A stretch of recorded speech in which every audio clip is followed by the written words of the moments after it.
Phoenix Audio presents Shrink Wrap, written by Robert B. Parker, performed by Deborah Raffin. Chapter 1. I always loved Richie's hands. They looked like such man's hands. I knew that I was guilty of gross gender stereotyping, but I kept my mouth shut about it, and no one knew. His hands rested on the table between us, the right one on top of the left. They were still. Richie was always still. It was one of the things that had made it hard to be married to him. I knew intellectually that he loved me, but he was so contained and interior that I used to crave even the most unseemly display of feeling. He was still now, sitting across the table from me, telling me he had met someone else. We were divorced. It was fine for him to see other people.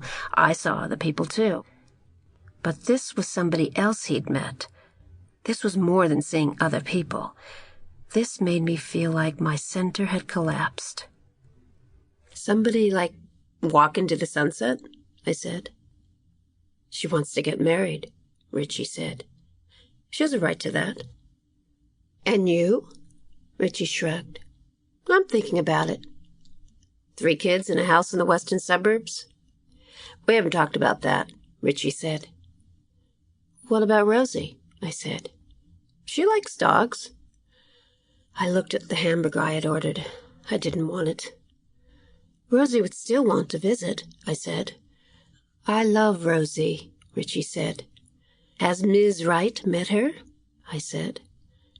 "Yes." "They get along?" "Very well," Richie said. "Rosie loves her." "She does not." "Rosie will remain my dog," I said. Richie smiled at me. "We're not going to have a custody fight over a goddamn bull terrier, are we?"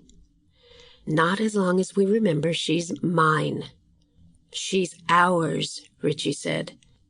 "But not hers." "No, mine and yours," Richie said. "She lives with you and visits me." I nodded. Richie was quiet. "How long have you been seeing Ms. Wright?" I said. "About 3 months." 3 months? Richie nodded. "You're sleeping with her?" I said. "Of course." "Do you love Ms. Wright?" I said. "Her name is Carrie." "Do you love Carrie?" "I don't know." "And how are you going to find out?" I said. "I don't know." Richie had ordered a club sandwich on whole wheat, toasted. He hadn't eaten any. Sample complete. Ready to continue?